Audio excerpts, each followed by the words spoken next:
Silakan Bapak bisa memulai materi pada malam hari ini. Iya, terima kasih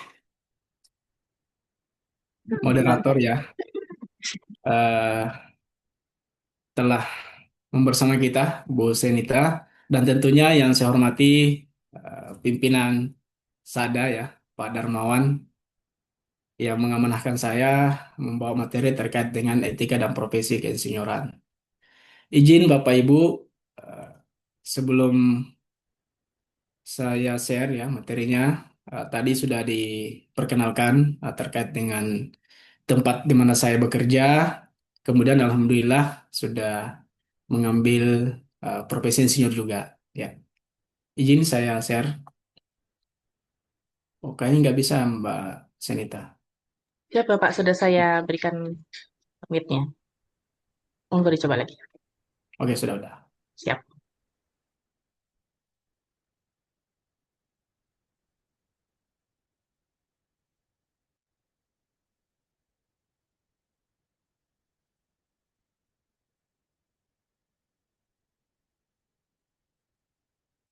Oke, apakah sudah tampil di layar, Bapak Ibu?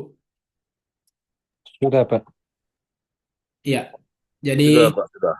berbicara tentang kode etik ya dan etika keinsinyoran, ya sejatinya ya tujuannya ya bukan hanya membangun teknologi akan tetapi juga membangun peradaban.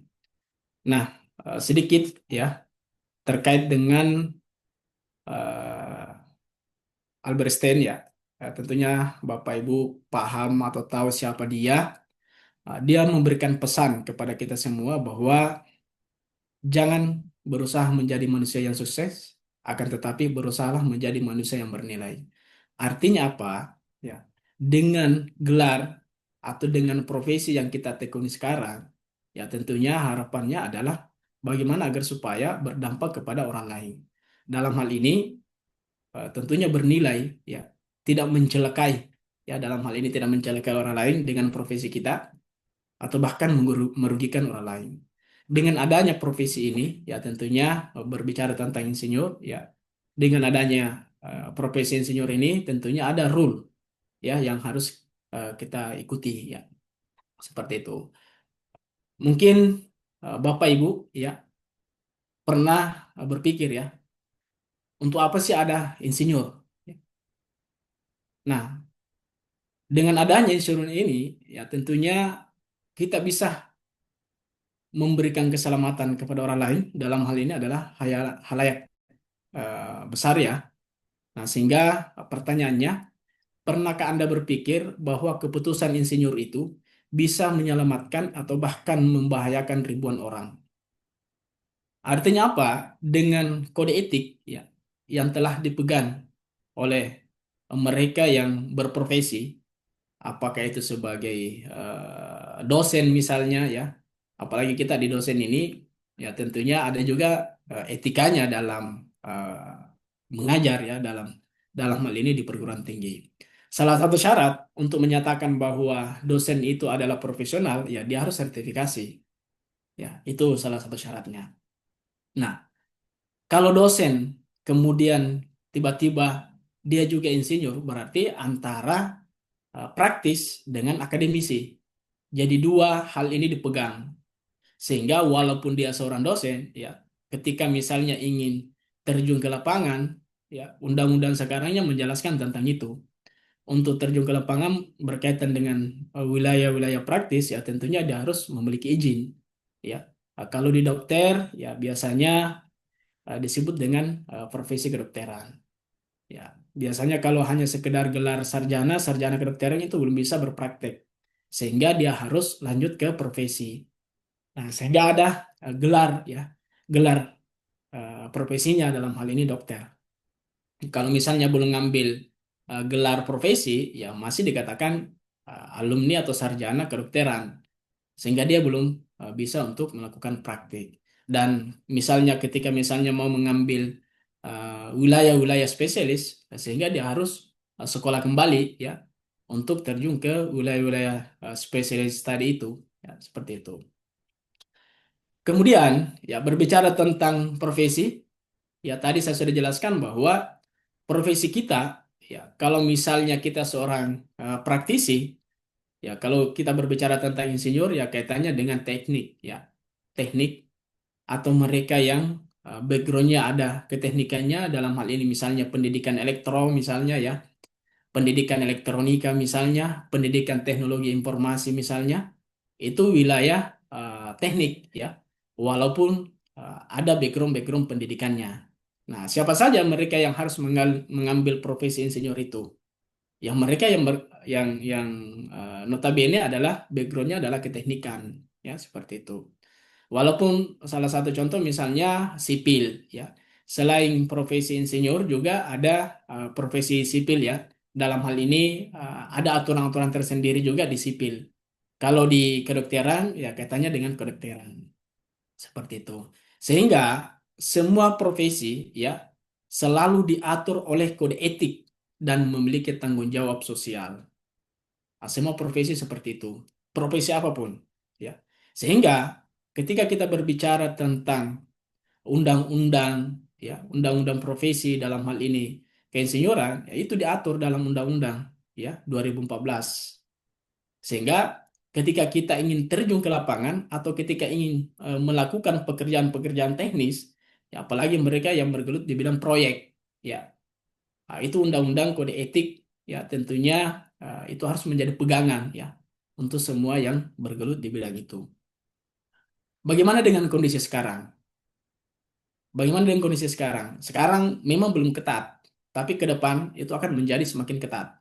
Banyak yang berpikir, saya belum ngambil eh, profesi insinyur karena saya belum tahu saya mau gunakan untuk apa, ya. Kalau masih basisnya basis swasta, ya biasanya mereka siapa yang mampu itu yang dipanggil. Tapi kode etiknya terkadang mereka yang bekerja yang tidak memahami tentang kode etik pekerjaan itu biasanya melanggar. Ya. Salah satu contoh misalnya biasa kita lihat ya atau bahkan pernah kita mengalami di sebuah gedung. Di sebuah gedung, apalagi misalnya gedungnya itu adalah gedung perguruan tinggi. Mahasiswa belajar di bawah, pengecoran terjadi di atas. Itu sebenarnya melanggar kode etik, ya. Nah, mungkin kita berpikir bahwa itu bisa berjalan dua-duanya. Secara aturan tidak bisa. Itu melanggar aturan. Itu melanggar kode etik. Jadi, ketika pekerjaan itu dikerjakan, dalam hal ini bangunan itu dikerjakan, tidak boleh ada aktivitas di dalamnya. Kenapa? Ya, itu tadi, ya, akan membahayakan masyarakat yang ada di sekitar itu. Sehingga ini diatur melalui kode etik profesi. Ya, profesi yang dimaksud di sini adalah profesi insinyur. Begitupun dengan profesi-profesi lainnya, seperti itu. Nah, mengapa profesi insinyur penting? Ya, tentunya tadi saya katakan bahwa untuk pembangunan infrastruktur, kemudian pengembangan teknologi, ya, untuk semua negara, ya, seperti yang dijelaskan dalam sejarah PII yang didirikan di tahun 1952. Ya, kalau di Indonesia yang kita kenal adalah Insinyur Soekarno. Insinyur Soekarno inilah uh, yang memperkasa ya, yang memperkasai atau yang mengapresiasi atau bahkan mendirikan yang namanya Persatuan Insinyur Indonesia. Tujuannya adalah untuk membangun negara yang baru saja merdeka dan beranggotakan sekitar 75 orang. Dan disinilah mulai ya untuk Indonesia. Tapi pada prinsipnya kalau kita berbicara tentang siapa insinyur pertama ya di dunia, ya tentunya insinyur pertama di dunia itu adalah penasehat Firaun ya yang ada di Mesir yang bangunannya itu bentuk piramida. Nah, itu yang dikenal dalam sejarah. Sejarah siapa insinyur pertama yang tertulis dalam sejarah ya. Tapi kalau berbicara tentang PI Persatuan Insinyur Indonesia ya tentunya diperkarsai oleh Bapak Presiden Soekarno ya seperti itu. Kemudian pada prinsipnya dasar-dasar etika insinyur tentunya mengacu kepada dua poin ini ya. Yang dimana poin pertama adalah Undang-Undang Nomor 11 Tahun 2014 tentang keinsinyuran. kemudian didukung oleh peraturan pemerintah nomor 25 tahun 2019. Jadi kita tidak bisa lepas ya atau tidak bisa keluar dari undang-undang ini maupun peraturannya dengan mengacu pada catur, karsa, dan sabta dharma ya. 4 dan 7 ya. Nah, sehingga dua poin ini menjadi rujukan kita dalam berpraktik ya, dalam mengerjakan pekerjaan proyek misalnya. Ini yang menjadi rujukan ya, seperti itu.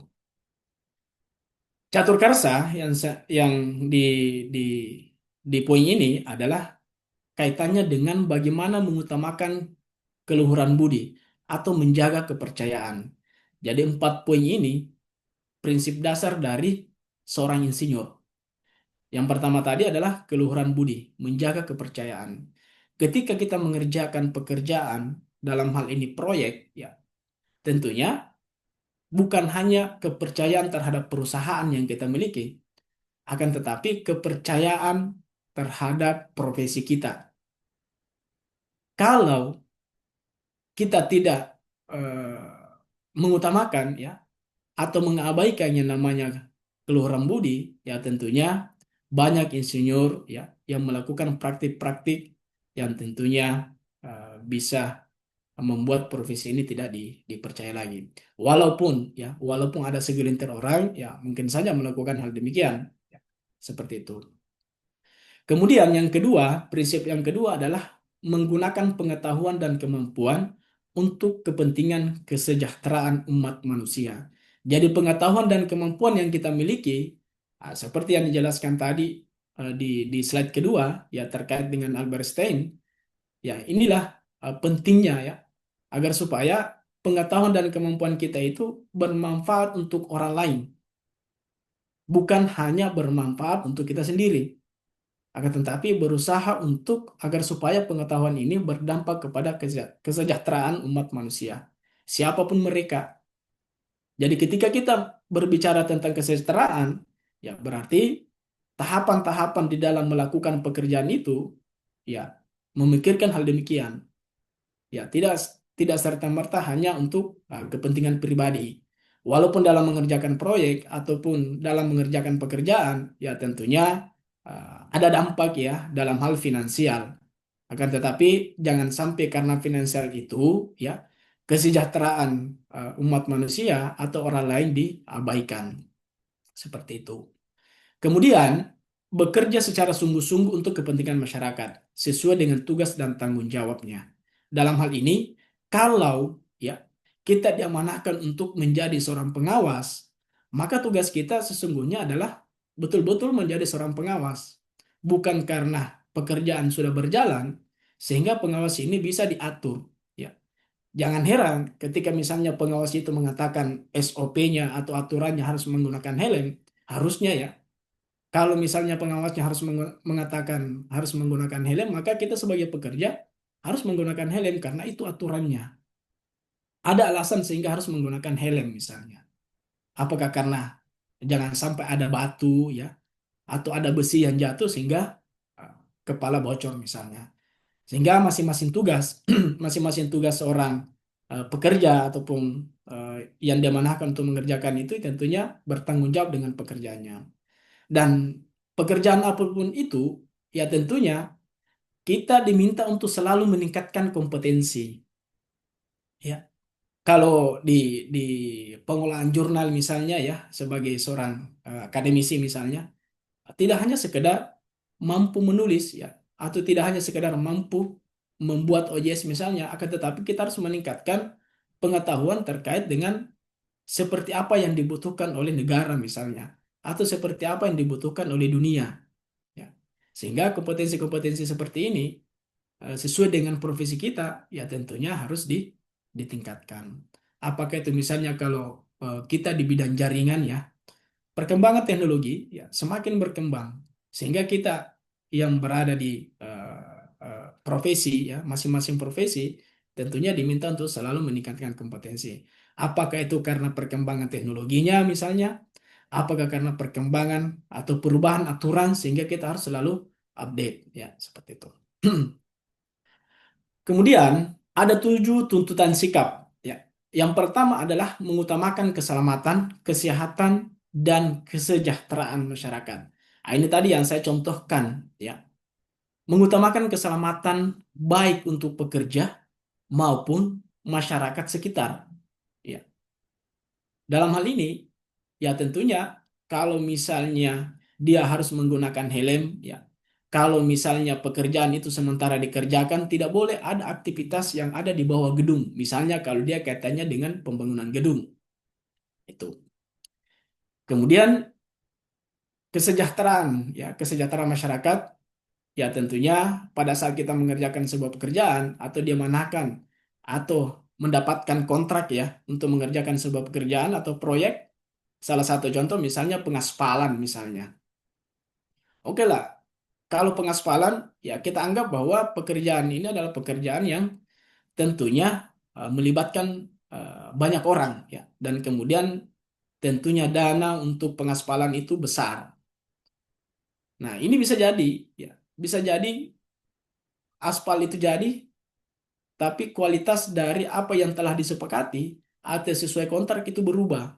Kenapa? Ya mungkin saja agar supaya biayanya murah misalnya ya eh, tetap jadi ya tapi kualitas berkurang. Nah, ini bisa jadi membuat masyarakat tidak sejahtera. Artinya apa? Ya mungkin hanya 1 tahun digunakan, akan tetapi karena eh, kebutuhan ya kebutuhan finansialnya supaya banyak ya dikurangi kualitasnya sehingga murah ya seperti itu.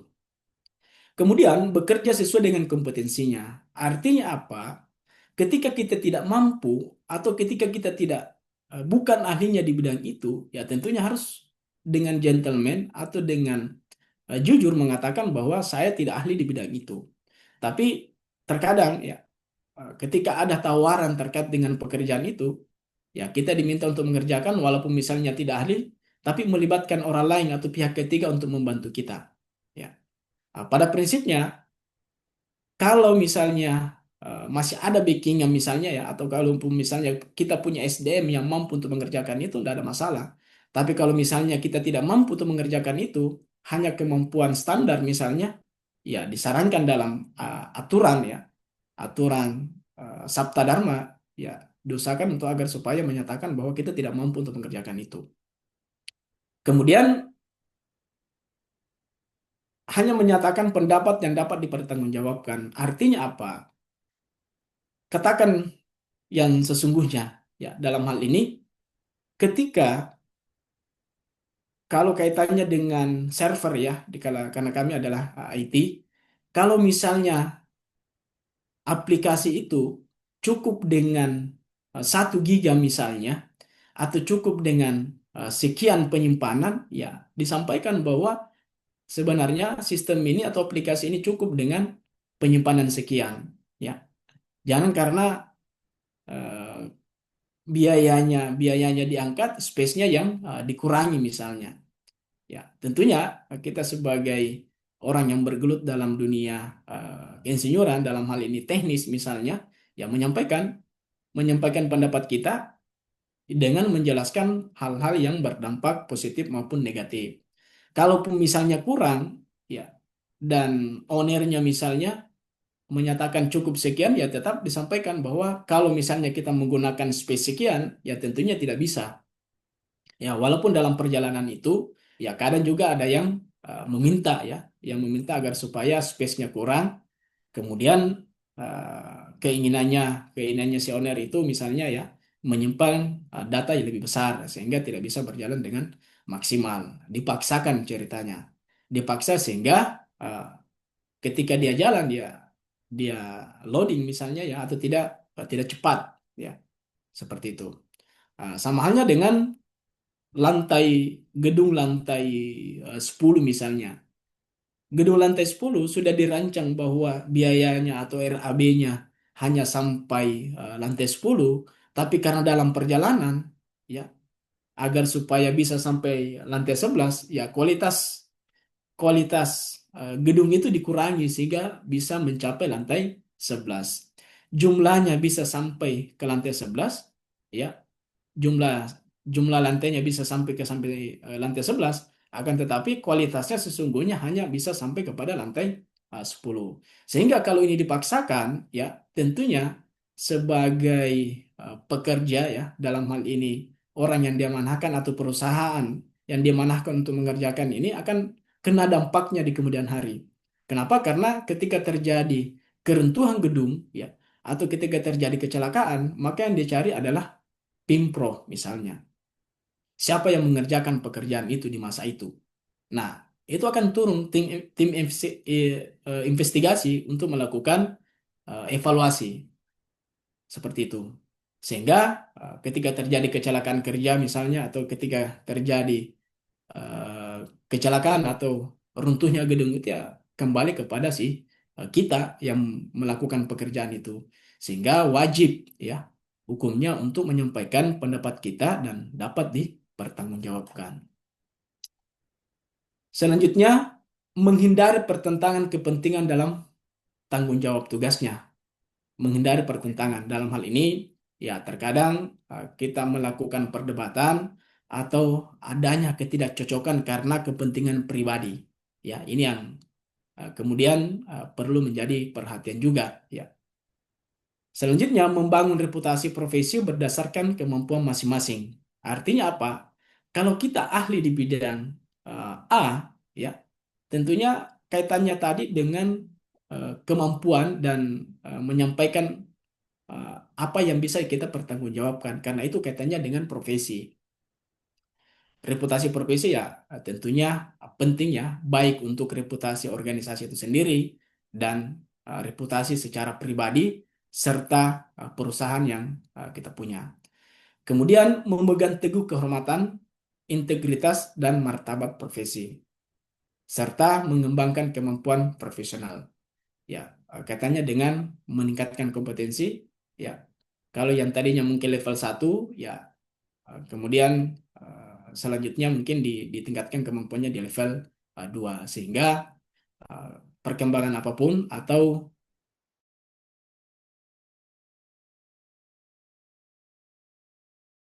contoh studi kasus pelanggaran etik insinyur, ya. Ini yang menjadi contoh dalam bidang informatika, ya. Salah satu contoh atau salah satu kasus, ya, seorang insinyur IT mengubah data laporan hasil audit sistem keamanan agar tampak aman padahal terdapat banyak celah keamanan. Setelah kita melakukan evaluasi, ya, evaluasi IT misalnya, ya, audit, ya, sistem informasi misalnya, ditemukan bahwa ada celah, ya, ada celah di sistem informasi itu. Namun, ya, lagi-lagi seorang insinyur misalnya, dia berusaha untuk mengelabui atau berusaha untuk agar supaya kelihatan aman-aman saja, ya. Misalnya tidak menyampaikan bahwa ada celah di sistem itu, ya tentunya akan dikatakan sebagai pelanggar etika, ya. Sedikit maupun banyaknya celah terhadap sistem informasi itu tetap harus dilaporkan sehingga pelanggaran etika itu tidak terjadi. Nah, kalau seperti ini mengubah laporan, maka tentunya dia melanggar prinsip amanah seperti yang ada di Sabta Dharma tadi, ya, tidak jujur dan menyesatkan.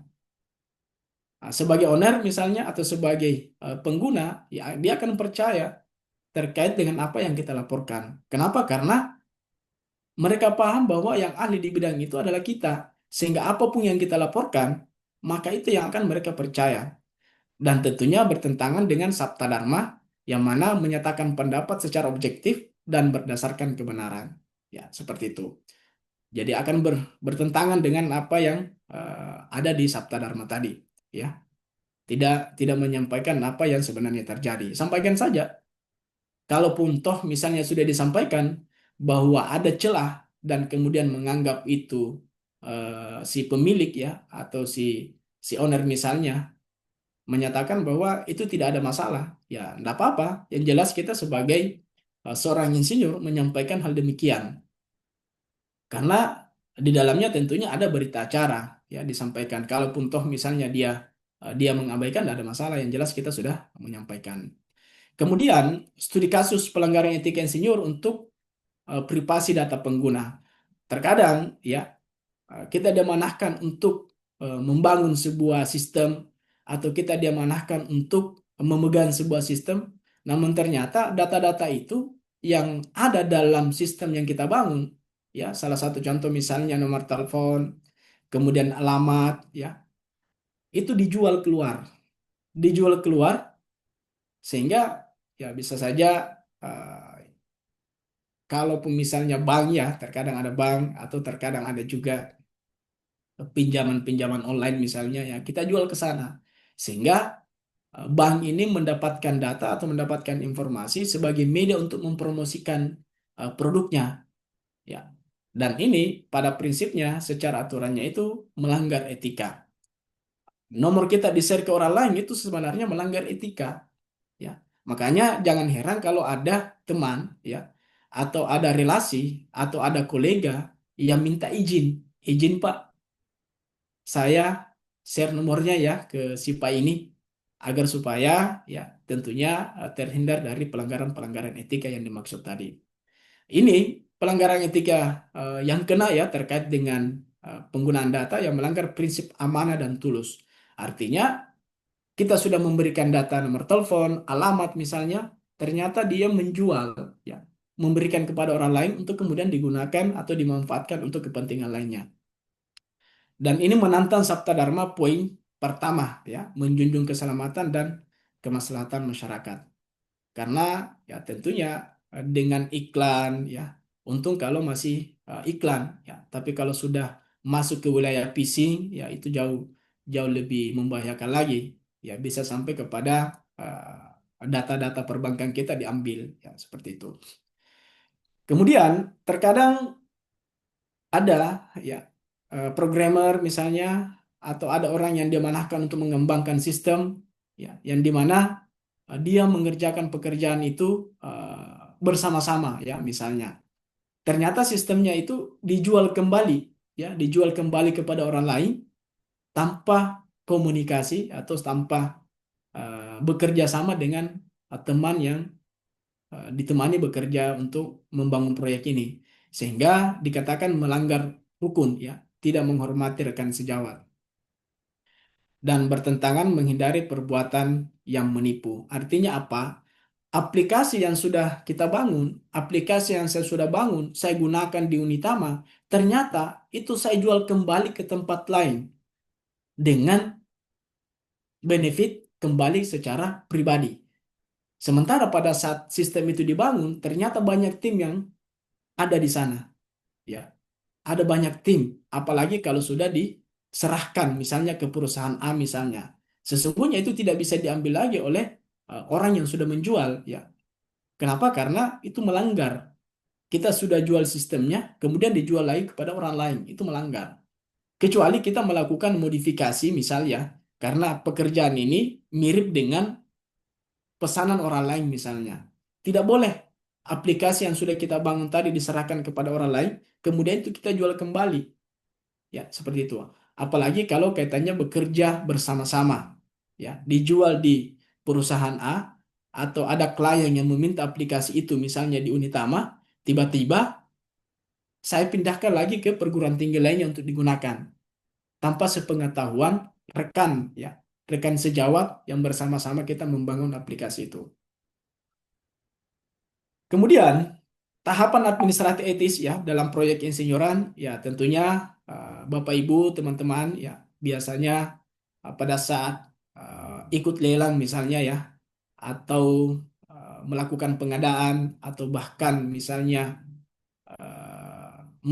memasukkan penawaran pekerjaan ya biasanya ada tahapan-tahapan perencanaan dan pengadaan. Ya, perencanaan dan pengadaan ini biasanya apakah itu tawaran, apakah itu pelelangan misalnya atau pengadaan. Itu tahapannya seperti itu ya. Sehingga kita masuk ya. Kita masuk menawarkan seperti apa penawaran kita. Kalaupun misalnya harganya sekian, kita sampaikan harganya sekian. Kemudian spesifikasi yang kita tawarkan juga jelas. Ya. Kalau speknya misalnya spek A pada saat penawaran, maka pada saat pengerjaan harusnya ya spek A juga yang kita berikan. Jangan pada saat setelah kontrak selesai dalam perjalanan itu berubah. Sehingga ada di poin tahapan kontrak ataupun bahkan penunjukan langsung. Ya, tahapan kontrak ini dijelaskan berapa lama kita mengerjakan, speknya seperti apa, dan wilayah mana saja yang harus kita kerjakan. Sehingga ini jelas, ya, jelas tahapan-tahapannya. Kemudian tahapan pelaksanaan teknis, ya, bagian mana dulu yang harus dikerjakan, berapa titik, misalnya kalau kaitannya dengan titik ya kaitannya dengan CCTV ini, berapa titik, bagian mana, ditarik dari mana ke mana, itu harus jelas, ya. Sama halnya dengan eh, rancangannya misalnya, rancangan bangunannya seperti apa, ya seperti itu. Kemudian tahapan pengawasan dan evaluasi. Tentunya dalam pengerjaan ini ya ada pengawas yang mengawasi sesuai dengan standar yang dimiliki, dan tentunya juga akan dievaluasi. Evaluasi ini ada evaluasi pada saat proses dan ada evaluasi pada saat selesai. Dan evaluasi yang dilakukan pada saat proses ya tentunya dilakukan oleh tim pengawas misalnya ya. Dan ada juga evaluasi setelah selesai. Kemudian tahapan keuangan dan pertanggungjawaban ya. Biasanya kaitannya dengan keuangan ini ya pada saat pengerjaan bisa saja untuk menjadi pertanggungjawaban dan bisa juga pada saat kita pengajuan proyek ya seperti itu. Dan ada tahapan serah terima ya, tahapan serah terima yang ditandai dengan berita acara kalau misalnya sudah jelas, sudah clear kaitannya dengan evaluasi ya tentunya ada serah terima ya seperti itu. Kalaupun toh misalnya ada kelanjutannya kaitannya dengan pemeliharaan dan tanggung jawab pasca proyek. Karena kalau di bidang IT itu biasanya ada tahapan pemeliharaan, ya. Bukan hanya sekedar setelah selesai pasang sistem selesai. Akan tetapi biasanya ada yang disebut dengan pemeliharaan. Pemeliharaan ini ada jangkanya misalnya ya, ada jangka waktu yang diberikan oleh si pemenang tender misalnya atau si yang ditunjuk untuk mengerjakan pekerjaan itu. Apakah tahapan pemeliharaannya 6 bulan misalnya ya, setelah itu selesai. Kalaupun misalnya diminta untuk mengerjakan atau mengembangkan lagi, ya tentunya berbeda lagi mungkin dengan biaya-biaya yang harus dimunculkan ya seperti itu. Ini penerapan etika profesi pada salah satu perusahaan kami ya di CD ya. Di kami ini ada yayasannya dan ada perusahaan. Yayasan Cendekiawan Inovasi Digital ini bergerak di bidang publikasi ya, jurnal, kemudian ada eh, penerbitan ya, penerbitan buku. Dan perusahaan CD Inovasi ini bergerak di bidang IT ya. Nah, sehingga ya, tentunya kaitannya dengan bidang-bidang IT ya biasanya kita mengerjakan sesuai dengan prinsip-prinsip yang ada. Salah satu contoh administrasi penawaran yang pernah kami tawarkan di salah satu perguruan tinggi ya, yang dalam hal ini adalah Unitama sendiri ya, kita memberikan penawaran ya terkait dengan seperti apa rancangannya, seperti apa gambarannya, dan seperti apa biayanya. Dan ketika ini disetujui atau di ACC ya, maka di kontrak itu dijelaskan bahwa pengerjaan ini tentunya selesai sekian hari dan tidak boleh bergeser dari titik-titik yang ada. Kenapa? Kapan bergeser titiknya atau kapan bergeser ruangannya itu akan mempengaruhi cost, akan mempengaruhi biaya. Sehingga di kontrak dijelaskan bahwa tidak tidak ketika misalnya terjadi perubahan itu akan mempengaruhi cost yang ada.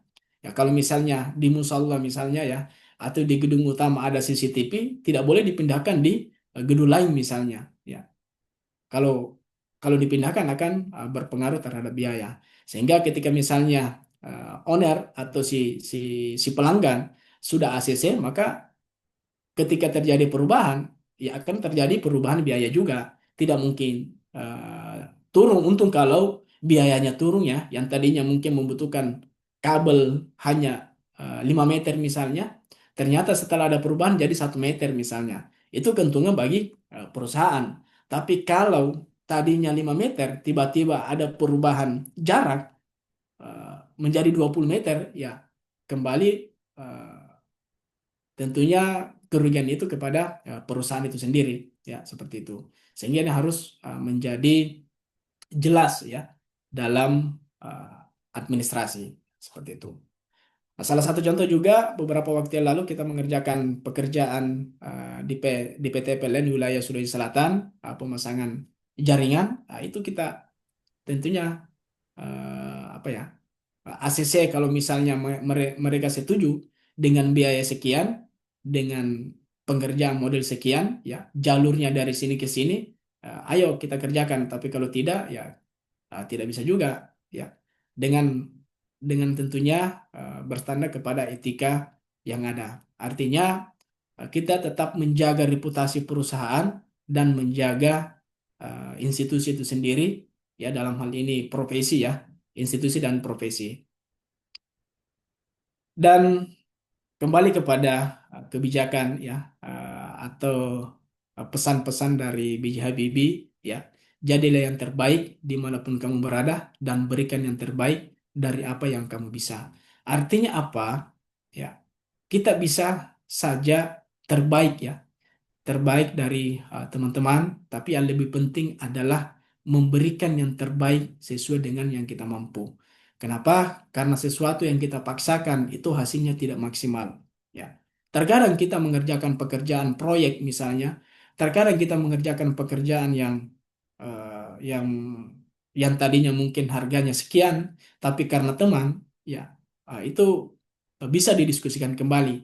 Tapi ternyata apa yang kita berikan terkadang meminta, apakah itu temannya misalnya, kita sudah berusaha untuk memberikan yang terbaik, namun ternyata di tempat lain meminta juga biaya yang sama. Padahal mungkin saja perusahaan ini memberikan harga yang sedikit rendah ya, karena teman misalnya. Ternyata teman ini memberikan informasi kepada temannya lainnya dan meminta biaya yang sama. Nah, itu terkadang yang menjadi kendala di kita yang melakukan pekerjaan-pekerjaan seperti ini.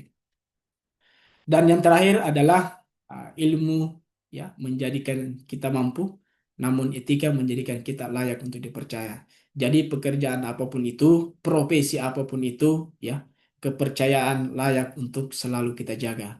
Seperti itu. Saya pikir demikian.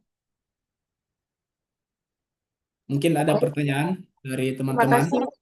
Terima kasih Bapak Akbar. Luar biasa sekali, boleh kita apresiasi atas materi yang luar biasa. Jadi baru eh, mudah-mudahan teman-teman di sini yang pasti juga sebagai praktisi juga, mungkin ada sebagian juga sebagai dosen, bisa banyak insight-insight baru ya Pak ya. Dan saya membuka sesi tanya jawab, bisa mungkin raise hand atau mungkin bisa menuliskan di kolom chat, karena mungkin karena waktunya kita juga terbatas, nanti akan kami pilih beberapa dulu. Mudah-mudahan bisa apa ya, terangkum semuanya. Silakan saya buka sesi pertama untuk 2 pertanyaan dulu. Silakan. R. Anton. Baik. Assalamualaikum warahmatullahi wabarakatuh. Assalamualaikum warahmatullahi wabarakatuh. Salam sehat Pak Akbar. Salam Pak. Saya dari Lampung Pak, dari Politeknik Negeri Lampung. Siap Pak Anton. Ya. Tadi saya sangat tertarik dengan studi kasusnya ya Pak ya. Tadi studi kasusnya itu banyak sekali contoh-contohnya gitu ya. Seorang insinyur di bidang IT itu boleh dikatakan tidak boleh memanipulasi data kalau akan saya katakan seperti itu. Nah, yang ini saya tanyakan begini, Pak. Mungkin ada studi kasus seorang insinyur, dia sudah bersertifikasi, artinya sudah mendapatkan sertifikat keinsinyurannya dan profesionalismenya. Tetapi dalam melakukan suatu pekerjaan, ada sesuatu kesalahan teknis, gitu ya, Pak ya. Kasusnya ada kesalahan teknis seperti itu. Dan jika teknis itu dilakukan, akan mengakibatkan membahayakan bagi masyarakat di sekitarnya atau mungkin masyarakat yang akan datang, misalnya seperti itu. Nah, bagaimana sikap seorang eh, insinyur dipandang dari kode etik maupun dari profesionalismenya itu, Pak? Mungkin itu aja, Pak, satu pertanyaan dari saya. Terima kasih, Pak. Assalamualaikum. Assalamualaikum warahmatullahi Waalaikumsalam. wabarakatuh. Boleh langsung dijawab sambil menunggu pertanyaan berikutnya, Pak. Ya, Jadi pada prinsipnya Pak Anton ya, tentunya dari sisi kemampuan, dari sisi profesionalnya tadi ya, artinya sertifikasinya sudah lengkap ya. Tentunya mereka adalah orang-orang yang ahli. Orang ahli ya seperti yang saya katakan tadi bahwa kita bisa saja mampu, kita saja kita kita bisa, hanya saja terkadang etika itu yang menyebabkan kita tidak dipercaya. Sehingga eh, seperti yang disampaikan tadi Pantom, bagaimana kalau misalnya ada hal teknis yang kecil yang mungkin tidak disengaja, tidak disengaja. Ini hal yang berbeda, Pantom. Hal yang disengaja dengan hal yang tidak disengaja, ya tentunya eh, kalau secara etik ya di di PII dikatakan itu ada teguran, ya teguran. Kenapa? Berarti dia tidak memprediksi ada kelalaian di situ. Nah, ini yang tentunya tetap melanggar kode etik, ya ada kelalaian. Sehingga ya tentunya secara etika profesi itu melanggar. Walaupun kita tetap berusaha untuk melakukan hal-hal yang terbaik. Dan memang seperti itu. Seorang profesi, seorang profesi yang mengerjakan apapun itu, dokter pun seperti itu, berusaha untuk menjaga, namun ternyata ada hal saja yang membuat dia dikenai hukuman, ya seperti itu. Jadi kalau sudah seperti itu Panton ya tentunya apalagi kemampuan IT-nya sudah expert ya, nah, itu sudah secara keahlian itu sudah tidak dirugikan lagi. Hanya saja ada aturan yang menyebabkan terkadang orang yang ahli pun biasa kena Panton. Itu sudah di luar kemampuan kita. Kita sudah berusaha, kita sudah ahli misalnya dalam menjaga keamanan. Karena para para ahli IT itu kan terkadang ya dia menganggap dirinya ahli, ternyata masih ada ahli juga yang ceritanya kita luput dari celah itu.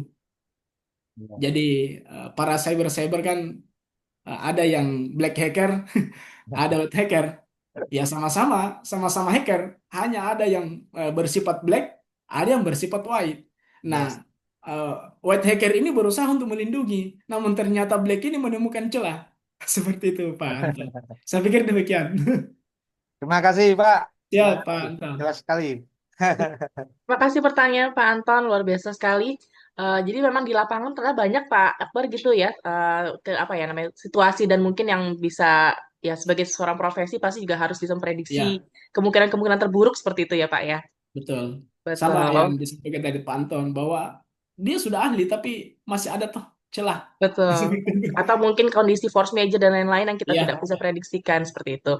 Baik, terima kasih. Kita ke pertanyaan berikutnya di Boleh kolom. bertanya? Boleh Oh, bertanya? siap. Ini ada siapa di kolom chat? Boleh bertanya? Boleh, Teddy. silakan Bapak Teddy. Setelah itu baru Pak Aquino, Vilde, Akacil. Silakan Pak Teddy dulu, silakan. Oke, terima kasih. Assalamualaikum warahmatullahi wabarakatuh. Assalamualaikum warahmatullahi Selamat wabarakatuh. malam Pak Akbar dan Ibu dan semuanya. Selamat malam, Pak Teddy. Jadi menyambung pertanyaan dan jawaban Bapak tadi dari pertanyaan yang pertama, eh, kan ada namanya tadi kan efek terhadap pekerjaan kita sebagai insinyur misalnya kan Pak, kan gitu. Contoh misalnya kita bekerja di proyek pemerintah, proyek baik fisik, pengawasan, perencanaan, baik pekerjaan konstruksi dan konstruksi, pasti di akhir pekerjaan itu kan ada pemeriksaan dari baik BPK, BPKW, atau SPI, atau inspektorat, kan seperti itu. Ya, Nah, betul. di akhir pemeriksaan itu kan biasanya ada namanya LHP, contoh misalnya dari BPK lah, terhadap suatu pekerjaan baik. Kita meminimalisir pertanyaan, kita fokus ke pekerjaan fisik dan pengawasan nih Pak. Di Betul. akhir pekerjaan ada namanya muncul LHP, misalnya contoh terhadap pekerjaan fisik terjadi kelebihan bayar. Seperti itu misalnya kan Pak. Nah, kelebihan bayar ini kalau kita tidak tindak lanjut atau apa kan aksesnya terjadi terhadap implementasi hukum kan seperti itu. Kalau nggak salah 60 hari atau ini kalau tidak ditindaklanjuti akhirnya masuk ke ranah pidana. terkait terhadap kita sebagai profesi insinyur, artinya kan ada kelalaian pekerjaan terhadap pelaksanaan fisik dan pengawasan, kan seperti itu kan Pak. Nah, terkait etika profesi ini, artinya kan eh, ada kesalahan dalam melakukan pelaksanaan dan pengawasan yang akhirnya jadi kelebihan bayar itu. Nah, eh, yang tadi Bapak jawaban tadi kan di sini ada namanya melanggar, artinya kan melanggar etika profesi kan seperti itu. Yang saya tanyakan, namanya melanggar ini kan artinya harus ada perbaikan-perbaikan yang kedepannya tidak terjadi lagi. Poin pertama yang saya tanyakan, di organisasi insinyur, contoh PI lah, pelanggaran-pelanggaran seperti ini terhadap anggota yang ini apakah ada sanksi atau seperti apa, atau cuman teguran aja, seperti itu. Poin pertamanya, eh terjadinya kelalaian pengawasan atau pelaksanaan ini kan artinya yang Bapak tadi bilang ini mungkin pelaksanaan tidak maksimal. Contoh, misalnya dari sisi si kontraktornya, di situ misalnya dia direkturnya insinyur atau apa kan, banyak pekerjaan yang sebenarnya dia mendapat banyak pekerjaan, tetapi dia tidak fokus. Artinya kan yang Bapak bilang tadi kan tidak maksimal kan seperti itu. Alangkah baiknya, kalaupun dia memang sanggup mengerjakan satu dua pekerjaan, kenapa sampai ambil lima kan seperti itu. Faktor-faktornya mungkin ya zaman sekarang Bapak tahu sendiri lah, faktor kedekatan atau apa itu kita tidak, itu non teknis lah kan seperti itu. Itu yang pertama. Begitupun dari konsultan pengawasnya, dia ini sebenarnya untuk jumlah personil atau apanya cukupnya misalnya cukup tiga pengawasan, cuma karena memang dia dikasih ini gitu, akhirnya kan dapatlah dia sampai 6 atau 7 pengawasan. Nah akhirnya di lapangannya dia tidak maksimal kan seperti, makanya terjadilah temuan-temuan yang tadi yang saya dari awal saya ceritakan itu. Yang saya pertanyakan ini tadi kan ada pelanggaran terhadap eh, etika kita sebagai profesi insinyur kan seperti itu kan. Nah, yang gue tanya itu melanggar itu istilahnya sanksinya dari organisasi itu apa gitu. Karena ya tidak tidak inilah tidak apa banyaklah kejadian-kejadian seperti itu di dunia kita ini gitu, Pak. Atau tahun depannya dia dapat lagi gitu lagi, muncul lagi LHP lagi, muncul lagi LHP selama dia masih bisa dibalikin terhadap kelebihan bayar mungkin tak ada masalah. Tapi yang jadi masalah ketika kontraknya tidak sanggup untuk membayar kelebihan pembayaran terjadilah implementasi hukum. Nah, pertanyaannya itu tadi saya bilang, gimana namanya melanggar artinya kan ada sanksi. Apakah selama ini ada sanksi dari Mapsa KPI terhadap anggotanya yang melakukan seperti itu? Mungkin sekian Pak pertanyaannya Pak. Lebih kurang Ya, mohon maaf. Assalamualaikum ya. warahmatullahi wabarakatuh. Assalamualaikum warahmatullahi wabarakatuh. Ya, Ya, ini silakan Pak, Bapak. Pak Teddy orang yang sudah bergelut di bidang proyek ya, jadi paham betul. Ya, katanya dengan kelebihan tadi, ya berarti Pak Teddy tadi sudah menjelaskan bahwa fungsi pengawasan itu tidak berjalan. Artinya apa?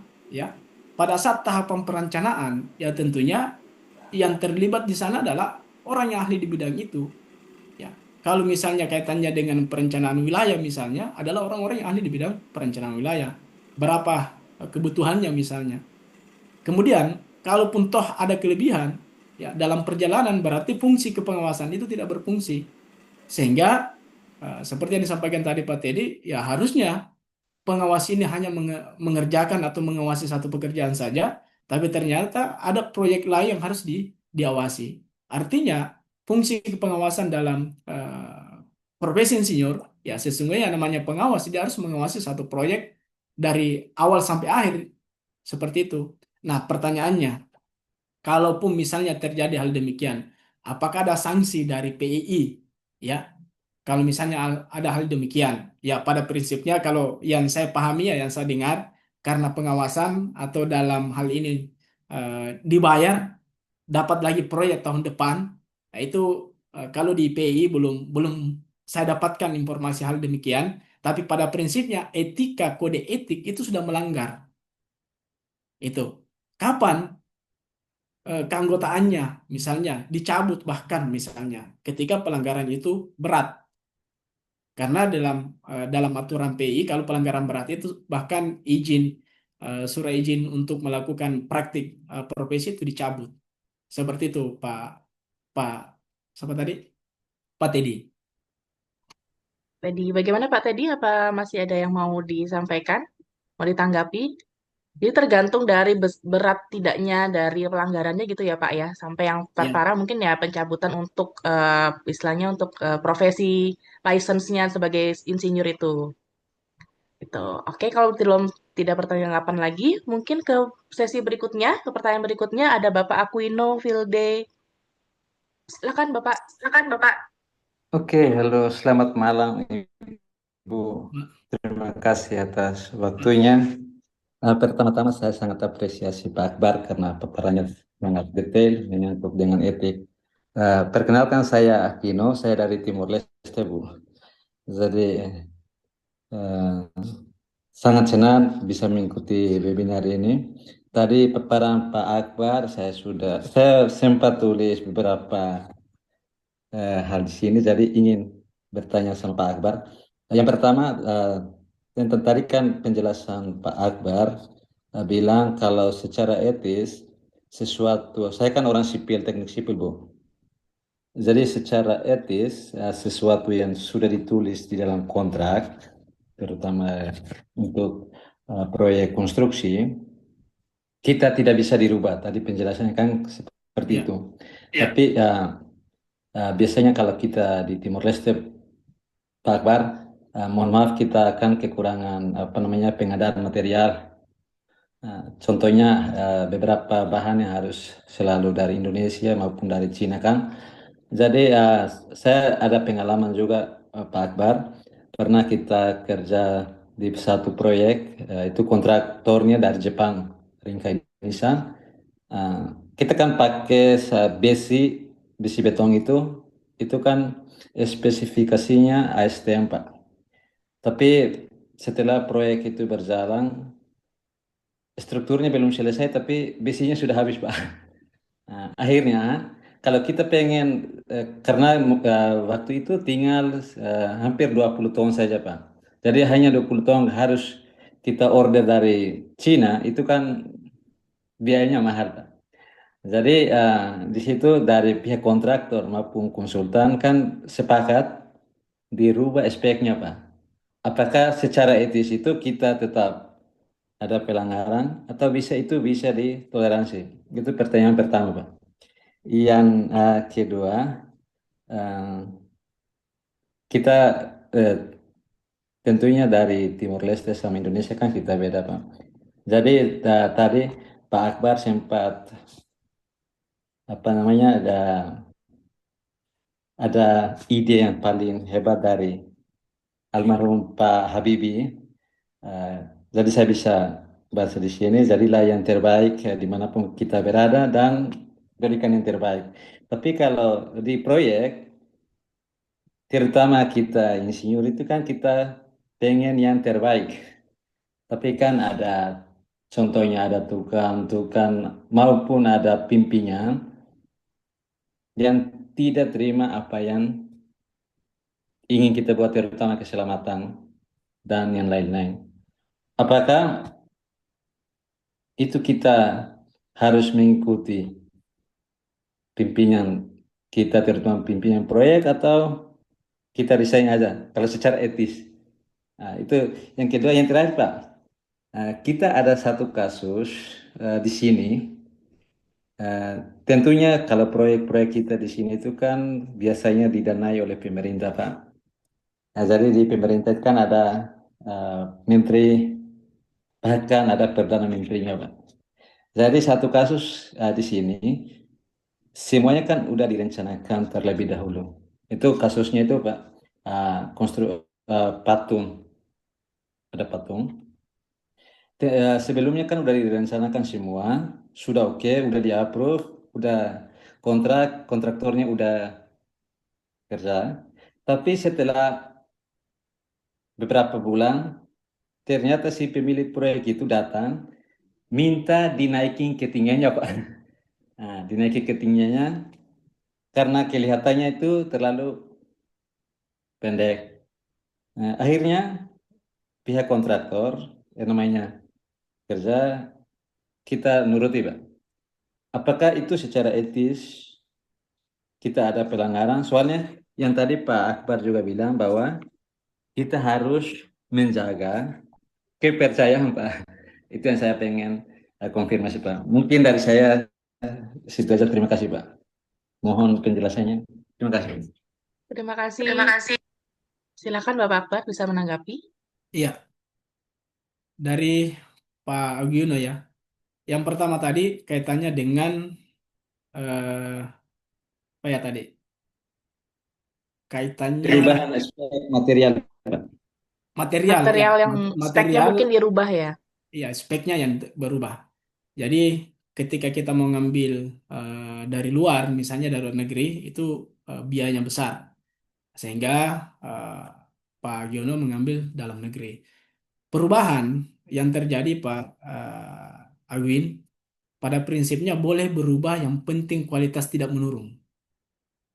Yang masalah kalau kualitas menurun, Pak.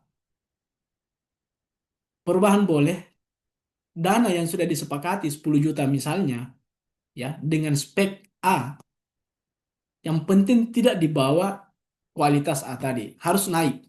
Sehingga ketika pemeriksaan, Bapak aman. Itu. Yang masalah ketika kita mengambil yang lebih murah. Pertanyaan kedua, dari mahal ke murah. Tiba-tiba berubah menjadi dari 10 lantai menjadi 11 lantai. Tapi ada kesepakatan antara Pimpro, pemilik misalnya dengan pengawas. Tidak ada masalah kalau ada kesepakatan. Dan itu dilengkapi dengan berita acara. Harus dilengkapi dengan berita acara. Kalau tidak, ya siap-siap ketika ada BPK tadi turun untuk melakukan pemeriksaan. Kenapa? Karena kontrak pertama menyatakan A, ternyata dalam pelaksanaannya berubah menjadi B. Tapi kalau toh misalnya perubahan itu terjadi atas kesepakatan misalnya dari pusat misalnya, tidak ada masalah. Tapi kalau hanya sekedar kontraktor saja sepakat antara kontraktor misalnya dengan pekerja misalnya, itu khawatirnya kena, ya, kena kepada tim Pak Akin, ya. Tapi kalau misalnya dari pusat memang ada perubahan karena alasan-alasan tadi, ya tidak ada masalah. Nah, seperti itu. Kemudian tadi kaitannya dengan 11 lantai ya. 11 lantai saya pikir sama tadi ya. 11 lantai kaitannya dengan etika. Biasanya kalau dia sudah berubah, ya, yang kelihatannya rendah tapi mau tinggi misalnya, ya, tidak ada masalah kalau dia naik tapi kualitas tidak berubah. Kualitas tetap bertahan tapi jumlah tangganya naik, tidak ada masalah. Yang tadinya pendek kemudian jadi tinggi supaya kelihatan mewah misalnya, tidak ada masalah. Yang penting kualitas tidak berubah. Yang jadi masalah ketika yang tadinya pendek kita mau rubah menjadi tinggi tapi kualitas berubah. Yang dikontrak menyatakan hanya 3 meter tapi Bapak mengangkat menjadi 5 meter dan kualitasnya turun. Itu yang tentunya akan kena, ya, yang kena pelanggaran etika tentunya. Kenapa? Karena akan berdampak kepada perusahaan Pak Akin sendiri atau bahkan kepada profesi Pak Akin sendiri. Seperti itu. Izin dulu Pak, saya ambil cas dulu ya. Atau masih ada, Siap, silakan. siap Bapak. Monggo silakan sambil menunggu pertanyaan lain. Ini juga di kolom komentar ada beberapa tanggapan dari pertanyaan yang sebelumnya. Dari Ibu Syifa Arianti juga ditanggapi lagi oleh Bapak Teddy Setiawan terkait pertanyaan yang sebelumnya. Terkait yang tadi tentang bagaimana kalau misalnya ada proyek, apakah harus bekerja sama dengan insinyur lain yang sesuai dengan bidangnya, sehingga juga mencegah adanya kelalaian atau pelanggaran kode etik gitu ya. Jadi memang ketika kita mempunyai sebuah tanggung jawab, apalagi sudah mempunyai lisensi sebagai insinyur, profesi, itu pasti kan juga ada hal-hal tanggung jawab yang harus kita selesaikan. Nah, mungkin nanti Pak Akbar bisa memberikan solusi gimana untuk proyek-proyek yang mungkin biar tidak meminal, meminal, meminal, apa, meminimkan terjadinya pelanggaran tadi Pak, kelalaian. Itu. Sudah bergabung kembali Pak Akbar? Ya, Siap. baik. Jadi eh, ketika ada pekerjaan ya melibatkan ahli, ya, dalam hal ini misalnya di tim kita tidak ada. Bahkan tadi Pak Anton juga sudah mempertanyakan, ya, mungkin juga Pak Ukin juga sudah mempertanyakan bagaimana kalau misalnya kita tidak punya ahli. Inilah fungsinya, bahkan terkadang ya, perusahaan A tidak punya ahli, tapi mengambil orang lain untuk terlibat di dalamnya, dibuktikan dengan sertifikat. Tidak ada masalah, karena yang mengerjakan adalah orang yang berlisensi, bekerja sama dengan eh, personal atau bahkan perusahaan untuk mengerjakan pekerjaan. Seperti itu, Mbak Seni. Nggak Shiva ya. Jadi bisa bisa jadi solusi ya Pak. Kita Ya, istilahnya bekerja sama dengan ahli-ahlinya lagi biar ya meminimalisir tadi terjadi kelalaian tadi. Ini ada ya. pertanyaan berikutnya Pak. Mohon izin Pak Akbar dari Bapak Eko Indrayanto. Selamat malam, izin bertanya bagaimana proses prosesi keinsinyuran dapat dicabut? Oleh siapa yang mencabut? Pemberi gelar atau kampus ataukah ikatan ahli profesi? Terima kasih. Oke, gelar profesi itu hanya bisa dicabut oleh perguruan tinggi. Izin STRI itu hanya bisa dicabut oleh Badan Pengawas Persatuan Insinyur Indonesia. Jadi kalau kaitannya dengan profesi insinyurnya itu adalah perguruan tingginya, sementara profesionalnya dengan STRI-nya itu adalah apa? Badan Pengawas PI seperti itu. Mungkin bisa diberikan contoh kali ya Pak untuk teman-teman di sini biar seperti apa bukan apa ya namanya kode etik yang berat yang dilanggar sehingga akhirnya dicabut dari tadi yang profesi atau apa nah mekanisme seperti apa kayak gitu Pak. Oke, jadi tadi saya sudah jelaskan bahwa pelanggaran-pelanggaran itu ada, kalau dari kampus itu sendiri kan tentunya adalah profesi insinyurnya dan gelarnya ada di sana. Kemudian kaitannya dengan STRI, ya izin, ya kalau dalam kedokteran ya izin prakteknya itu, ya kalau misalnya dia melakukan pelanggaran-pelanggaran kode etik dalam hal ini bahkan membahayakan nyawa orang ya misalnya atau gedung runtuh misalnya. Ya, itu tentunya akan menjadi pembahasan di Badan Pengawas Pusat PI dan bisa berdampak kepada pencabutan izin untuk melakukan praktik. Tapi dari sisi gelar, ya, yang namanya gelar gelar profesi, ya itu kembali kepada perguruan tinggi itu sendiri karena dia yang mengeluarkan. Tapi kaitannya dengan STRI tadi dengan profesional dalam hal ini IPM-nya kah atau IPU-nya kah atau TP-nya gitu kembali kepada PI sendiri seperti itu. Pertanyaan lanjutan Pak sepertinya semakin ini ya semakin seru nih sepertinya semakin penasaran. Apakah sudah ada yang terjadi kasus atau pencabutan dari universitas maupun dari PI Pak yang Bapak ketahui?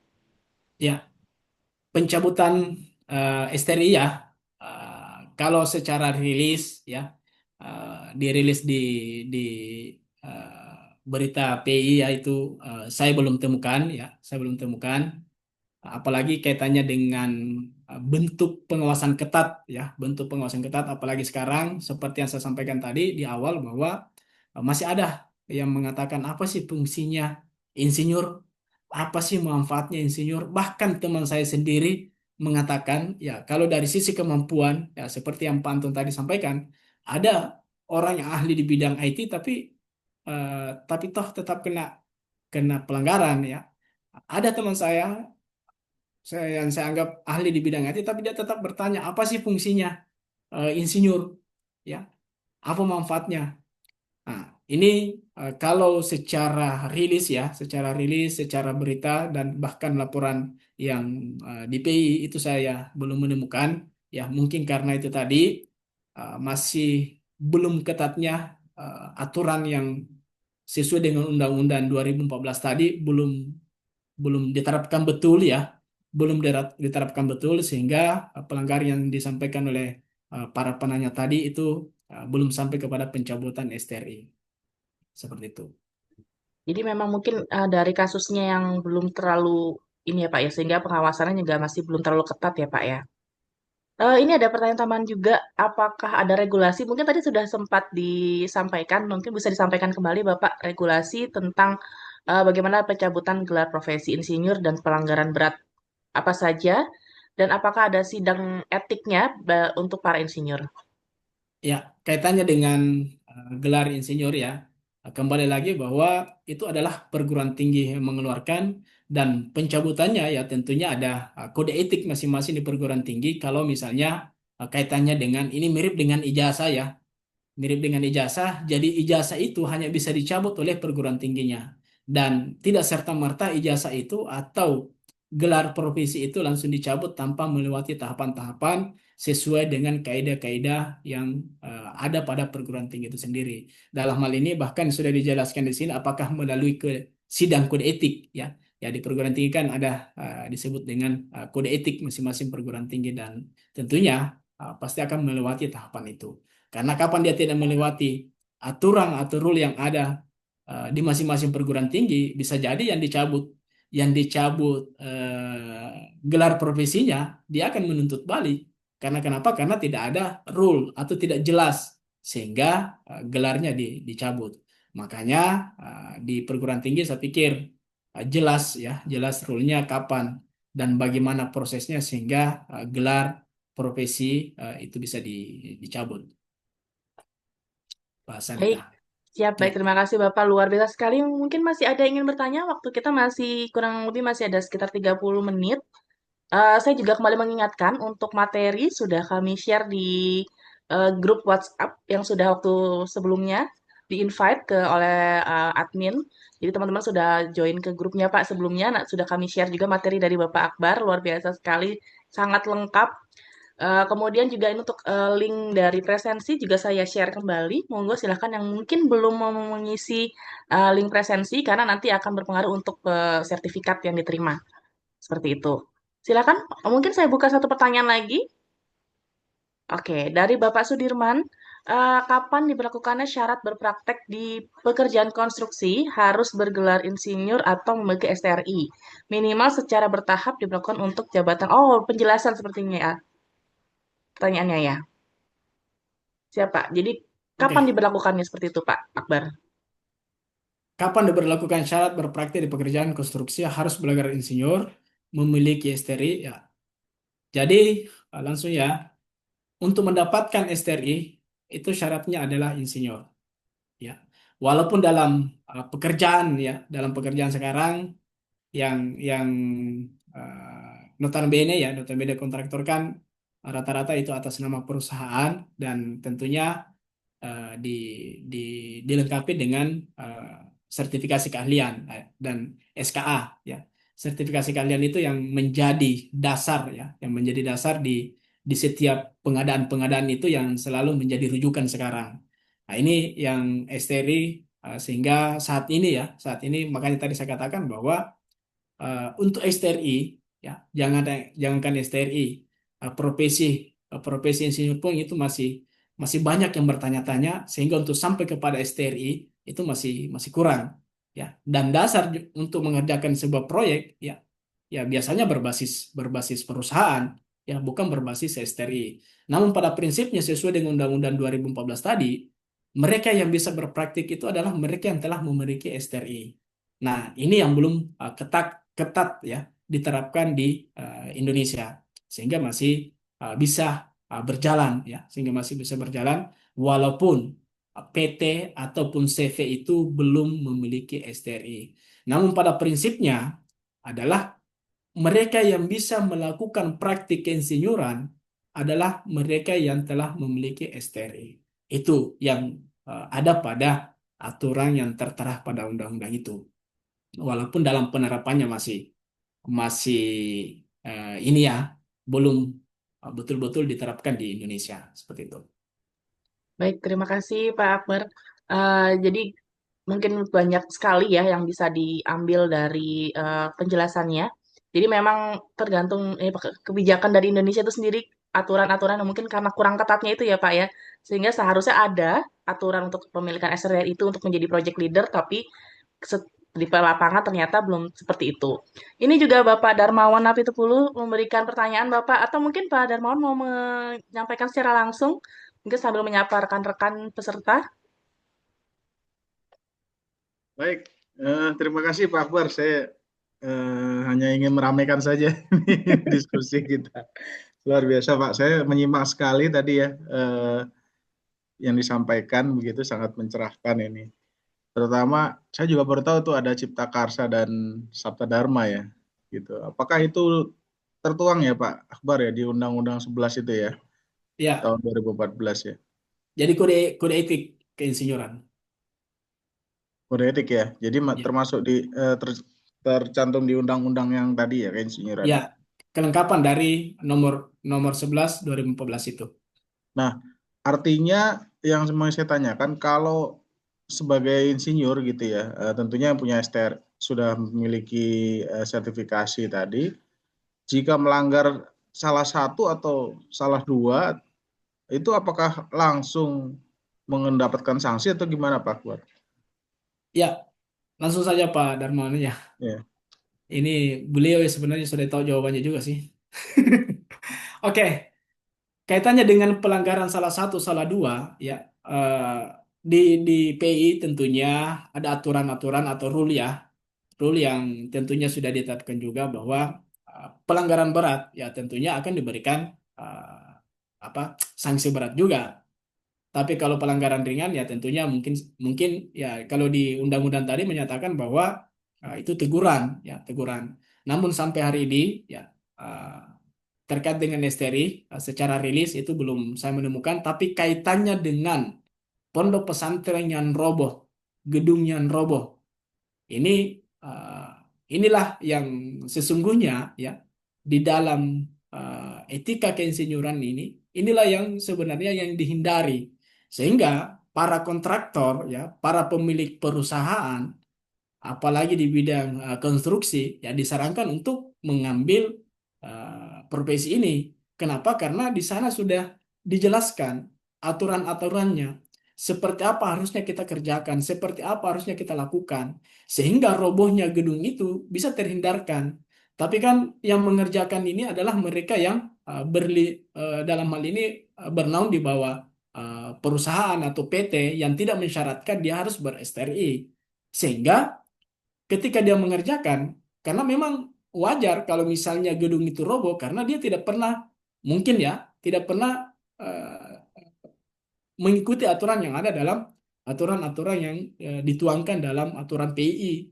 Seperti itu. Saya yakin dengan adanya STRI, orang yang mengerjakan ini, hal demikian tidak terjadi.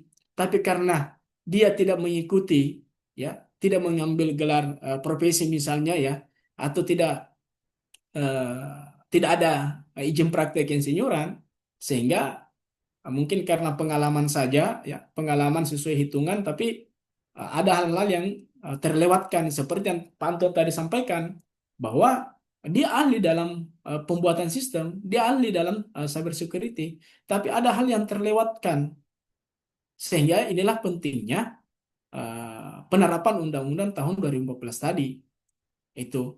Kalaupun toh misalnya tadi dikatakan saya juga bahkan menjadikan contoh sebuah gedung, saya berjalan di sebuah gedung, di sebuah perguruan tinggi, kita seminar di bawah, pengerjaan pengecoran terjadi di atas. Itu tidak boleh dilakukan, padahal ini lingkungan akademik loh. Dan itu sebenarnya dilarang. Dalam aturan akademik, dalam aturan PI, itu dilarang. Pengecoran terjadi di atas, sementara seminar dilakukan di bawah. Itu melanggar kode etik. Padahal yang mengerjakan ini adalah PT, ini adalah perusahaan besar. Harusnya dia tahu aturan itu. Mungkin si owner juga tidak tahu bahwa itu tidak boleh dilakukan. Tapi karena untuk menghemat waktu, jalan di bawah kegiatan seminarnya, jadi juga gedungnya. Pada prinsipnya itu dilarang dan itu melanggar kode etik. Sehingga agar supaya kode etik eh, praktik insinyuran itu dipahami, ya makanya pemerintah menyarankan agar supaya semua yang ingin melakukan praktik insinyuran ya mengikuti profesi ini. Walaupun misalnya mereka sudah ahli di bidang masing-masing. Kenapa? Karena ada hal-hal yang memang yang perlu kita sepakati bersama bahwa itu sebenarnya tidak boleh dilakukan. Walaupun menghemat waktu, menghemat biaya, ya, tapi pada prinsipnya bisa saja mencelakakan orang lain. Itu sebenarnya. Sehingga dikatakan untuk kemaslahatan manusia. Dan terkadang ya pekerjaan itu hanya berpikir bagaimana supaya berdampak kepada si owner misalnya atau si perusahaan, tidak memikirkan masyarakat yang ada di sekitar. Untung bagi perusahaan, untung bagi pemilik, tapi tidak memikirkan orang yang berkunjung di tempatnya. Seperti itu, Pak Darmawan. Nah, menyambung sedikit Pak Akbar, boleh ya Mbak Ya, Zen? siap. Jadi Silakan kalau Bapak. kasus yang pondok pesantren tadi itu kan Pak Akbar tadi menyampaikan kalau perusahaannya tidak mensyaratkan mungkin insinyurnya memiliki STRI ya Pak ya. Nah, itu sanksinya seperti apa itu Pak? Buat insinyurnya juga, termasuk juga mungkin sanksi untuk perusahaannya gitu ya. Kira-kira seperti apa ya Pak? Ya, kalau dia seorang insinyur, ya tentunya dia akan di sidang, ya, sidang kode etik dalam keinsinyuran. Ya, namanya di PI itu ada namanya Dewan Pengawas. Dewan Pengawas Insinyur yang melakukan pengawasan terhadap insinyur-insinyur yang berpraktik. Kaitannya dengan perusahaan, ya kembali lagi bahwa dia akan kena kena baik dari sisi pemerintah ya, dalam hal ini apakah pidana apa segala macam ya, karena mungkin saja dia karena apa gedungnya roboh, manusia yang ada di sana kena, ya, seperti itu. Kaitannya dengan apakah pencabutan STRI, kalau dia punya STRI, ya pada saat dia melakukan praktik, ya tentunya eh, apakah itu kalau misalnya dia pencabutan ya dicabut. Kalau misalnya dianggap itu melanggar pelanggaran berat, dicabut oleh PI. Seperti itu, Pak. Tapi kalau misalnya dia tidak punya STRI, apa yang mau dicabut? Kan Nah, seperti itu itu. dia. Nah, syaratnya dalam dalam kontrak kontrak atau dalam hal ini pembuatan proyek ya, itu kan kadang tidak mensyaratkan bahwa dia harus punya STRI. Kan seperti itu. Sehingga ketika perusahaan ini sudah mengerjakan proyek, kemudian runtuh, masih dapat proyek lagi, itu kaitannya dengan pertanyaan Pak Agwin. Pak Agwin ya kalau tidak salah Pak siapa kata tadi. Dia pekerjaannya tidak beres, ya pe- pekerjaannya tidak beres, tapi tetap dapat pekerjaan lain. Itu. Jadi bukan berbasis teori, tapi berbasis perusahaan. Walaupun dia pernah mengerjakan pekerjaan gedung yang roboh, tapi masih toh dapat proyek, ya. Seperti itu, karena memang tidak berbasis itu. Seperti itu, Pak Ya, Darmo. terima kasih Bang Akbar. Lanjut Siap. Mbak Zen. Ya, kita lanjut Pak. Ternyata makin malam makin ramai nih Pak. Banyak yang bertanya lagi. Baik, ada pertanyaan mungkin untuk para insinyur ya, yang sekarang juga sudah mereka mendapatkan profesi, lisensi. Bagaimana gelar insinyur ini bisa dapat digunakan untuk jenjang karir yang lebih baik Pak, untuk peningkatan karir di perusahaan. Mungkin bisa dikasih tips and triknya nih dari Bapak Akbar. Ya, pertanyaannya mana ini? Nasim ya? Mbak Syifa, masih Mbak Syifa. Untuk peningkatan karir Pak, tips and triknya sebagai insinyur nih Pak. Ya, untuk perusahaan ya. Ya, tentunya kalau kita bergerak di bidang teknis atau praktik insinyuran ya, disarankan untuk selalu mengambil gelar profesi. Kenapa? Karena kaitannya dengan pekerjaan kita, ya. Berkaitan dengan pekerjaan yang kita tekuni. Dan disarankan uh, teman-teman ya Bapak Ibu yang tentunya memang pekerjaannya di bidang itu disarankan untuk mengambil profesi ini. Ya, bagaimana dengan jenjang karir? Ya, perusahaan akan melihat orang-orang yang ahli ya tentunya orang-orang yang ahli akan ditempatkan di tempat-tempat yang memang dibutuhkan kalian itu. Salah satu contoh misalnya dia sebagai ketua tim misalnya ya, ketua tim pengawas atau bahkan kalau kaitannya dengan jenjang level level jabatan ya misalnya ya. Ya tentunya kalau misalnya Bapak Ibu di perusahaan akan diamanahkan untuk menjadi leader misalnya di tempat itu. Kenapa? Karena sekaligus ya tentunya Ibu atau Bapak jauh lebih paham terkait dengan eh, syarat-syarat atau aturan-aturan terkait dengan pekerjaan di lapangan nantinya. Dari sisi teknis, saya yakin Bapak Ibu adalah ahlinya. Kalau berbicara tentang sipil, saya angkat tangan Bapak Ibu karena Bapak Ibu adalah ahlinya sipil. Saya bukan ahlinya sipil, jadi berbicara tentang sipil, Bapak Ibu adalah ahlinya misalnya. Tapi berbicara tentang kode etik, Bapak Ibu tidak bisa berbicara tentang kode etik. Itu wilayah saya. Dan bisa saja Anda bisa membangun gedung 5 lantai, tapi bisa saja Anda akan melanggar dari kegiatan-kegiatan yang 5 lantai itu. Itu. Jadi kemampuan dalam hal teknis, saya yakin Bapak Ibu ahli masih di masing-masing bidangnya. Sehingga karena keahliannya itu ada hal-hal yang mungkin Bapak Ibu harus taati, ya, taati dalam eh, pengerjaannya, dan ini sudah diatur dalam undang-undang, bukan gelar-gelar apa ya, gelar-gelar hanya untuk kelihatan keren, tidak. Memang aturannya sudah diatur dalam undang-undang bahwa mereka yang bisa melakukan praktik kegiatan-kegiatan insinyur adalah mereka yang sudah melewati tahapan itu. Ya, walaupun lagi-lagi saya katakan aturan sekarang belum berbasis ke situ, masih berbasis kepada perusahaan. Ya, perusahaan mana yang bisa mengerjakan itu dan sesuai standar kompetensi. Ya, mungkin pertanyaan berikutnya ya Pak ya. Seperti kayak ada studi kasus lagi sama seperti tadi pertanyaan dari Pak Darmawan terkait pesantren yang roboh, dan ini juga kasus dari Tol MBZ Pak, yang sudah diketahui bahwa spesifikasinya berubah dan sepertinya sudah beralih ke ranah hukum. Apakah kasus tersebut sangat mencoreng etika insinyur yang terlibat, padahal top manajemen kontraktor pembuatannya sudah ditetapkan sebagai tersangka dalam hukum? Ya, jadi perubahan spesifikasi, ya, lagi-lagi saya katakan perubahan spesifikasi ya tentunya akan mencoreng nama perusahaan dan bahkan mencoreng profesi, organisasi profesi. Jadi mereka yang mengatasnamakan perusahaan, dia akan mencoreng nama perusahaannya sendiri. Ya, begitupun secara pribadi dan bahkan secara organisasi. Dalam hal ini adalah profesi insinyur. Kalau misalnya dia adalah seorang insinyur. Kenapa? Karena di insinyur secara organisasi itu dilarang melakukan praktik-praktik yang dalam hal ini adalah melakukan pemalsuan. Tapi toh kalau misalnya ditemukan di lapangan, itu aturannya di PI itu tuh dilarang. Tapi biasanya kembali kepada personal yang memang, ya, dalam tanda kutip, ya, mengabaikan aturan-aturan itu. Nah, sehingga, ya, kalaupun misalnya dia dikenai atau ditetapkan sebagai tersangka, ya wajar, ya wajar, dan kalaupun dia dihukum, ya itu atas kelakuan yang mereka lakukan, padahal dalam aturan PI tidak boleh, ya. Sehingga lagi-lagi disampaikan bahwa teguran-teguran dalam atau bahkan pencabutan keanggotaan itu di PI itu jelas juga rule-nya, ya, seperti itu. Siap, Bapak. Terima kasih, Pak Akbar. Satu pertanyaan terakhir, Bapak, sebelum kita menutup mungkin webinar kita malam hari ini. Dari Bapak, dari Nasim Fakih, saya sebagai dosen untuk berpraktik di lapangan waktu kurang pastinya.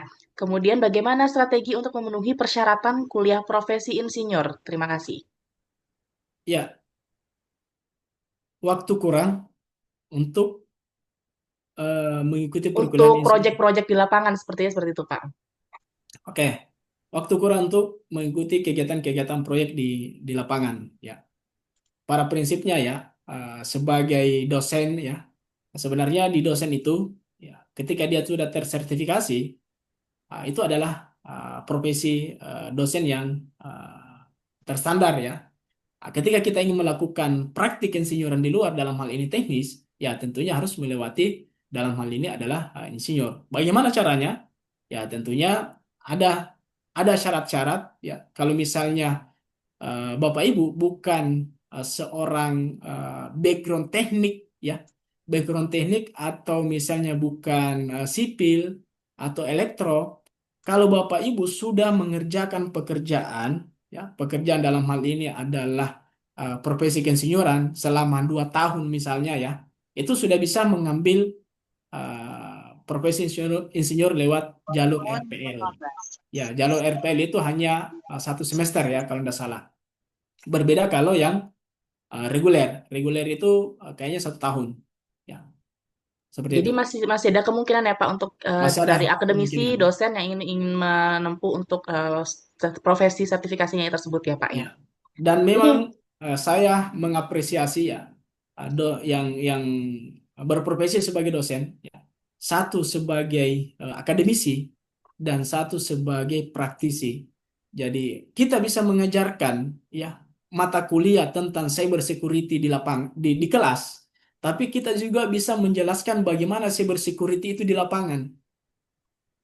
Jadi kita bisa mengajarkan teorinya dan bisa mengajarkan praktisnya. Sehingga kalau misalnya Bapak sebagai dosen, ya memang disarankan juga agar supaya mahasiswa bisa diarahkan dalam hal ini mereka bisa percaya juga bahwa selain kita sebagai akademisi juga sebagai praktisi. Jadi lengkap ya, seperti itu. Apakah ada penilaian, Pak? Misalnya kayak untuk seorang insinyur itu ada penilaian agar dia bisa mendapatkan proyek-proyek tertentu, baik itu di swasta maupun pemerintahan gitu, Pak. Ada evaluasinya untuk secara personal mungkin? Ya, kaitannya dengan apakah gelar insinyur ya bisa mendapatkan proyek lebih banyak, itu syaratnya sekarang belum ada ya. Kalau saya masuk di LPSE, bukan insinyurnya yang menjadi syarat ya. Perusahaannya, kemudian dia sudah mengerjakan proyek apa, ya, kemudian standar kompetensinya seperti apa, itu yang menjadi syarat utama. Tapi kaitannya dengan apakah gelar profesi insinyur itu menjadi syarat utama, itu belum belum pernah saya temukan. Tapi untuk agar supaya pekerjaan itu bisa berjalan dengan maksimal, ya, gelar profesi insinyur ini yang bisa menandakan bahwa pekerjaan itu berjalan dengan baik. Seperti itu, Bu Senita. Ya, Pak, ini ada penambahan dari Pak Nashim. Beliau sudah dari teknik sipil dan sudah bersertifikat IPM. Nah, semua sudah cukup. Dan dari PI juga ternyata harus memiliki sertifikat insinyur juga gitu, Pak. Apakah itu benar atau bagaimana? Pak Nasim ya, yang Ya, mana ini? pertanyaan terakhir, Pak. Siap, Pak. Pak Nasim, Fakih, ini senior ini. Ya, Pak. Selamat Ini malam, Pak. Pak. Salam kenal, Pak. Ya, jadi sudah IPM dari PI dan harus memiliki sertifikat insinyur. Berarti belum insinyur, Pak ya? Belum, Pak. Ya, IPM dulu memang kemarin. ya betul. Jadi aturan lama itu Bapak Ibu ya IPM atau gelar IPM, IPU itu sebelumnya memang bisa bisa diperoleh kalau kita belum insinyur. Sekarang syarat untuk memperoleh itu harus insinyur. Karena makanya saya dikatakan Pak Nasrim adalah senior saya Benar. karena Udah eh, melewati kenapa? Beliau batas sudah minimal, bisa Pak. mengambil itu sebelum insinyur seperti itu. Dan memang harus ambil insinyur kembali, Pak. Baik, Pak. Untuk Terima semakin kasih. melengkapi gitu ya, Pak, ya Ya, legalitasnya semakin mungkin melengkapi. seperti itu. Luar biasa sekali. Terima kasih banyak Bapak Akbar dan juga para audiens yang sudah bertanya. Luar biasa kita banyak mendapatkan insight baru. Kemudian juga mudah-mudahan juga bisa langsung diterapkan, baik itu bagi kalangan akademisi maupun bagi praktisi dan yang mempunyai profesi insinyur itu sendiri ya Pak ya. Mohon izin Bapak, saya mungkin sebelum kita menutup perjumpaan kita pada malam hari ini, kita bisa mengadakan sesi foto bersama. Mungkin semuanya bisa on cam dulu, dinyalakan kameranya. Saya akan mendokumentasikan. Mohon izin. Ya. Luar biasa loh Pak, ini sepertinya hampir 90% hadir dari peserta yang mendaftar. Terima kasih sekali lagi, semua sudah siap. Kalau di profesi insinyur mungkin ada apa gitu Pak, tagline-nya atau apa gitu, mungkin tangannya. Kompetennya jadi kalau gini ya. Kompeten. Iya. Baik, kita foto biasa dulu, foto formal dulu. Ya. Saya hitung dari hitungan 3, 2, 1. Kalau malam kayak gini nggak enak ya ngobrol sama malam gitu. Ya. Baik, sekali lagi. Mohon izin tunggu sebentar.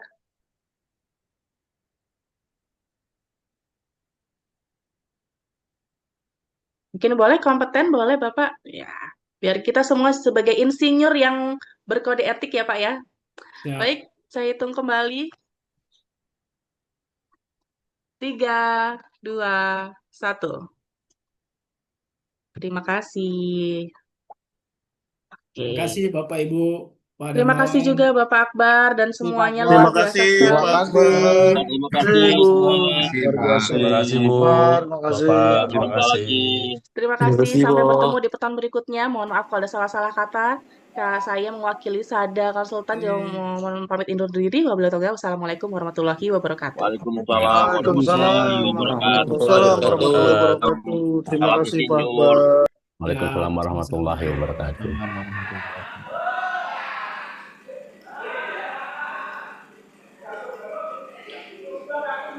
Izin live.